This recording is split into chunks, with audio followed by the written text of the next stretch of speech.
Mr. Curtis, would you please state your full name for the record? My name is Eugene CURTIS. And where do you reside? Tallahassee, Florida. And what is your profession? I'm a computer programmer. Would you please speak into the microphone so the audience can hear your testimony? I'm a computer programmer. Mr. Curtis, are there programs that can be used to secretly fix elections? Yes. How do you know that to be the case? Because in October of 2000, I wrote a prototype for Congressman Tom Feeney at the company I work for in Oviedo, Florida, that did just that. And when you say did just that, it would rig an election? It would flip the votes 51-49 to whoever you wanted it to go to and whichever race you wanted to win. And would that program that you designed be something that elections officials that might be on county boards of elections could detect? They'd never see it. Would you answer that question once again? They would never see it. So how would such a program, a secret program that fixes the election, how could it be detected? You would have to view it either in the source code, or you'd have to have a receipt and then count the hard paper against the actual vote total. Other than that, you won't see it. All right, Mr. Curtis, if you had been asked, you or others with your professional expertise had been asked to design a protective program that would protect the Ohio elections from against such software to fix the election, could you have done so? If we've been asked to make a program that can fix the election, sure, anybody can do it. No, could you have designed a program or a procedure or a protocol that would have protected Ohio against this kind of rigging? No, you have to look at the source code. You have to get probably programmers from all parties to look at the source code and determine if there's anything in there that shouldn't be there. I mean, it's a simple program. You're adding 1 to a person's total. It's 100 lines of code tops. All right. Are you aware of whether there was any protective action in Ohio against this kind of vote rigging through software? I don't know. You don't know? I don't know. You were not asked to assist in the development of any protective system, is that correct? No, I was not. In Europe, have you reviewed at all the election results in Ohio? No, I haven't. Okay. Given the availability of such vote rigging software and the testimony that has been given under oath of substantial statistical anomalies and gross differences between exit polling data and the actual tabulated results, do you have an opinion whether or not the Ohio election, presidential election, was hacked? Yes, I would say it was. I mean, if you have exit polling data that is significantly off from the vote, then it's probably hacked. And your testimony is under oath? Yes, sir. And the testimony you've given is true? Yes, sir. Thank you.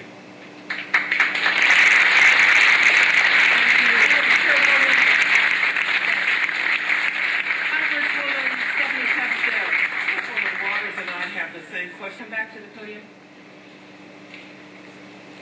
Who did you say you were asked to prepare?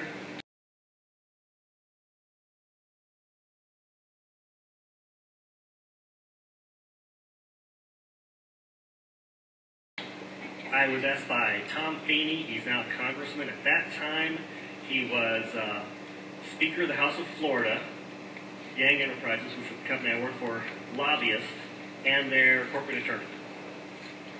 Wore a lot of hats. And at the time, he was the Speaker of the House of Florida. Is that what you said? Yes. Okay, thank you. Congressman.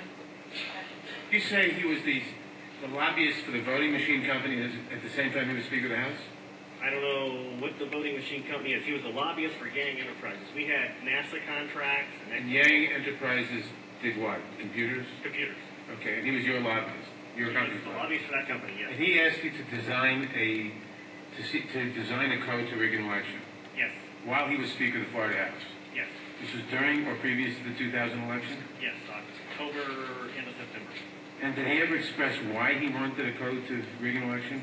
No, I immediately assumed that they were trying to keep you guys from cheating. So I wrote up the documentation of what you would look for in the source code, how you would make sure that you didn't get, taken advantage of, make sure that all voting machines had receipts, because that way you could back count the ones that looked a little funny. And I handed it. I received, you mean a paper trail? Yes, paper trail. And I handed that in to Mrs. Yang and said, here's your report, here's your program. And she said, you don't understand, we need to hide the fraud in the source code. Hide the fraud, not reveal the fraud. Not reveal the fraud because it's needed to control the vote in South Florida, is what she said. That's what she said. To your knowledge, was this used? I have no idea. I was ready to leave. That was Eugene CURTIS. He was testifying, yes, testifying at a committee about election fraud in Ohio, where Bush stole the election the second time in 2004. Not to mention that he stole it in Florida in 2000 with getting the U.S. Supreme Court to stop the Florida Supreme Court so that Bush would win the election. Does this make you think at all that maybe the elections are rigged? If you didn't get what he was saying, with a little device, not much bigger than a large cell phone, they can stand up to 40 feet away from the election place and go click, click, and swap the vote. But the way they prefer to steal the vote is right down at Election Central, where all the precincts report in and they come together. That's where they swap the vote. They can do it with the memory card swapping. They can do it in the transmission.